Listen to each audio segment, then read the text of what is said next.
सल्फासालाजीन is a डिमार्ड। डिमार्ड क्या होता है? Disease modifying anti rheumatoid drugs.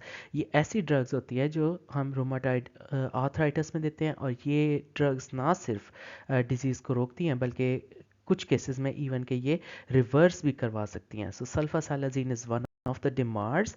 और ये कौन सी डिमांड है? हमें पता है डिमांड्स जो होती है कन्वेंशनल सिंथेटिक भी होती हैं, कुछ जो होती है टारगेट सिंथेटिक होती हैं, और कुछ biological. So it belongs to conventional synthetic demand. अब अगर इसका मैकेनिज्म ऑफ एक्शन देखें कि रूमाटाइड आर्थराइटिस होता क्यों और ये ड्रग्स किस तरह एक्ट करेंगी, तो हमें पता है कि रूमाटाइड आर्थराइटिस जो है वो एक ऑटो इम्यून डिजीज़ है।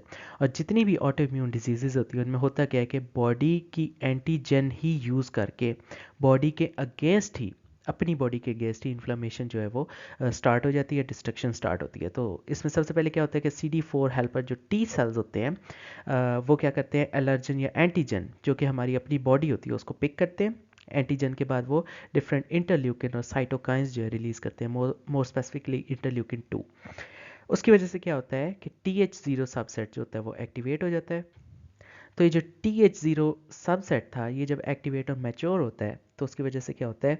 It gives rise to TH1 cells. अब ये जो TH1 सेल्स हैं, these are responsible for autoimmune damage. अब ये करते क्या है? या ये ऑस्टियोब्लास्ट और ऑस्टियोक्लास्ट को एक्टिवेट कर देंगे। ये ऑस्टियोब्लास्ट और ऑस्टियोक्लास्ट क्या करेंगे? कोलाजिनेज जो होगा वो प्रोड्यूस करेंगे।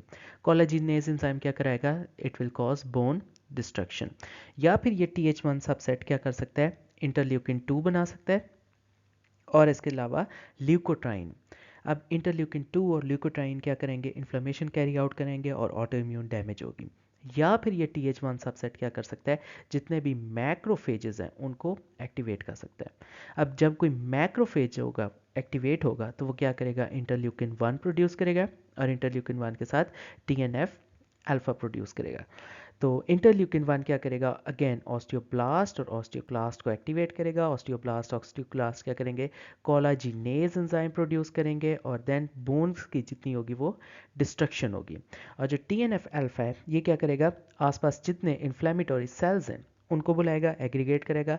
सो there is influx of inflammatory cells, और जिसकी वजह से ज़्यादा डैमेज होगी। So this is the mechanism of action of rheumatoid arthritis. अब इसमें होता क्या है कि जब हम सल्फासालाजीन लेते हैं, ठीक है, ओरल लेते हैं, देन वो GIT में जाती है, GIT में कोलॉन में जाकर इट डिसोसिएट्स, ठीक है, इसके मोइटीज़ जो होते हैं वो डिसोसिएट हो जाते हैं, और सेलिसाइलिक एसिड मोइटीज़ जो होंगी वो प्रोड्यूस होंगी। अब ये सेलिसाइलिक एसिड क्या होते हैं? ये एब्जॉर्ब होते हैं, और ये जो सेलिसाइलिक एसिड होते हैं दीज आर एंटी इन्फ्लेमेटरी। ये इन्फ्लेमेशन जो है वो रोकेंगे, और डिजीज़ प्रोग्रेशन जो है वो रिड्यूस हो जाएगी। फार्माकोकाइनेटिक्स देखें सल्फासालाजीन के, so it is given orally, only 15% is absorbed, और हाफ लाइफ जो है इसकी that is about 6 to 16 hours. Clinical use देखें तो रूमाटाइड आर्थराइटिस में देखें, जुवेनाइल आर्थराइटिस में देंगे, और इन्फ्लेमेटरी बावल डिजीज़ जिसमें अल्सरेटिव कोलाइटिस या फिर क्रोन्स डिजीज़ आ जाते हैं, तो उसमें भी हम सल्फासालाजीन दे सकते हैं।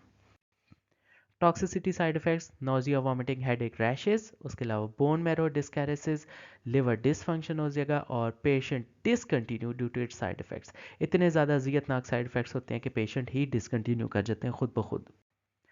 तो अदर सिमिलर ड्रग्स और डिमार्ड्स में हम कौन कौन सी ड्रग्स यूज़ कर सकते हैं? हम डिमार्ड्स में 3 तरह की ड्रग्स जो है वो यूज़ कर सकते हैं: कन्वेंशनल सिंथेटिक डिमार्ड्स, या फिर जिसे हम कहें TS DMARDs, target synthetic DMARDs, और थर्ड जो होंगी they are going to be biological DMARDs, जिन्हें कहेंगे B डिमार्ड।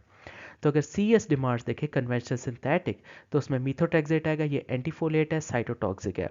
CS डिमार्ड्स में सल्फासालाजीन, हाइड्रोक्सीक्लोरोक्विन और लेफ्लुनोमाइड आएंगे। ये क्या करेंगे? दे reduce the T lymphocyte activity. ये भी CS डिमांड है।